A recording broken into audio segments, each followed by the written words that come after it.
May panahon na nagsiselo si Oyo. Eh, alam naman namin ang pinasok namin. Sa totoo nang nabasa ko yan, iyak talaga ako kasi, alam mo yun, Medyo challenging talaga, medyo mahirap, but by God's grace, push. Nakakagulat na isang kontrobersyal na isyo ng kanilang hiwalayan ni Oyo Boy Soto at Christine Hermosa. May mga naglalabasang balita na inuugma ang hiwalayan nila sa pag-amin ni Dieter Ocampo na may anak ito kay Christine Hermosa. Binasag ni Oyo Boy Soto ang katahimikan ng mga netizens, at nagsalita na sa isyong paghihiwalay nila ng kanyang asawa na si Christine Hermosa. Ano kaya ang iyong reaksyon hinggil sa mga balitang naglalabasan ngayon tungkol sa kanilang hiwalayan? Naniniwala ka ba na ang kanilang pagsasama ay maaaring magpatuloy? May mga nagsasabi na posibleng may balak si Christine Hermosa na bumalik sa showbiz. Sa gitna ng lahat ng mga balita at pahayag mula sa mga kaanak, sinong panig ang pinaniniwalaan mo? Tara, alamin natin ang buong detalye. Panoorin ang buong video.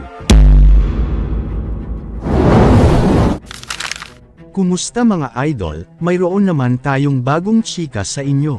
Bago yan, welcome sa channel ni Mr. JV. Hindi na nga napigilan ni Oyo Boy Soto na basagin na ang kanyang katahimikan, at nagsalita na nga ito dahil sa mga balitang naglalabasan ngayon sa iba't ibang social media platforms. Marami kasing lumalabas sa mga pahayagan ngayon na hiwalay na daw sila ng kanyang asawa na si Christine Hermosa. Ayon pa sa aming source, dahil daw ito sa pag-amin ni Dieter Ocampo na pagkakaroon nito ng anak kay Christine Hermosa. Bagamat hindi nagbanggit ng pangalan si Dieter ay alam naman nila na para kay Christine ang kanyang mga sinabi, noong na-interview siya ni Corina Sanchez. Ayon pa sa nagnilabasan ng mga balita, dahil din daw ito sa kanyang natuklasan ay nagalit si Oyo Soto sa kanyang asawa na si Christine at ninais na daw nitong makipaghiwalay, dahil sa itinagong lihim na kailanman ay hindi sinabi sa kanya ng mahabang panahon. Ito ay ayon sa mga pahayagan na nagkalat ngayon sa mga iba't ibang social media, bagamat sinabi di umano ni Christine na okay sila ng kanyang asawa, at kung mayroon mang problema ay kanila na lang daw yun dahil maliit na bagay lang naman.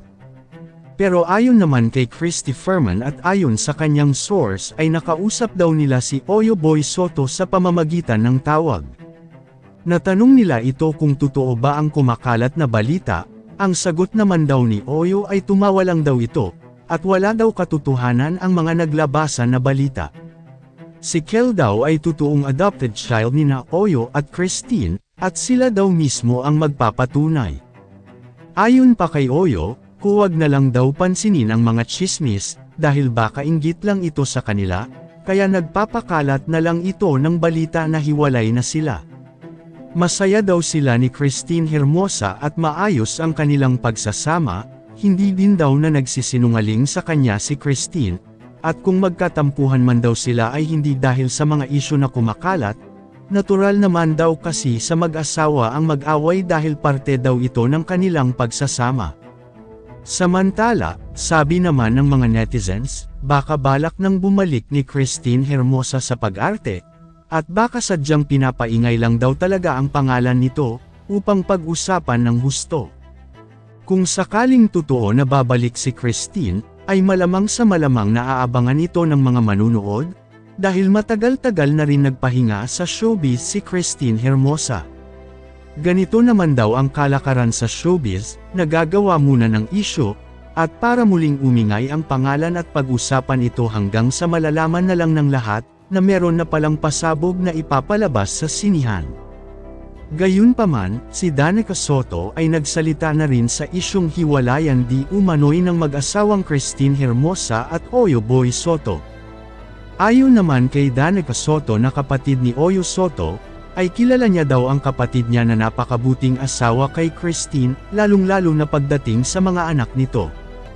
Isa din daw si Oyo na close niyang kapatid, kaya malabo daw ang maghiwalay ang dalawa, dahil hindi papayag si Oyo na masira ang kanyang pamilya, lalo na't marami silang anak ni Christine na lubos na maaapektuhan. Pagdating naman daw kay Christine Hermosa, ayon kay Danica Soto ay masigit na kilala niya daw ito, dahil mas madalas niya itong makausap tuwing may bonding ang kanilang pamilya. Ang pagkakakilala niya daw kay Christine ay napakabait, magaling makisama, mabuting ina sa kanyang mga anak, at mabuting asawa sa kanyang kapatid na si Oyo. Never din daw naglihim nitong si Christine sa kanyang asawa, at kung mayroon man daw itong lihim, ay tiyak ay matagal na itong alam ni Oyo, at matagal niya na rin ito natanggap. Kung ano man iyon ay sigurado na alam din daw ni Danica Soto, na mahal ni Christine si Oyo. Sa huli, inisa-isa nga ito ni Danica ang mga rason kung bakit mas pinili ni Christine, na mag-ukol ng oras sa kanilang pamilya kaysa sa showbiz.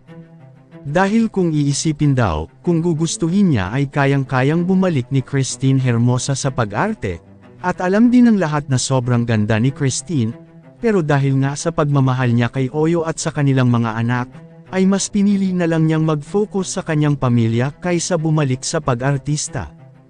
Sa ngayon, nananatili pa rin ang misteryo sa likod ng tunay na kalagayan ng relasyon nina Oyo Boy Soto at Christine Hermosa.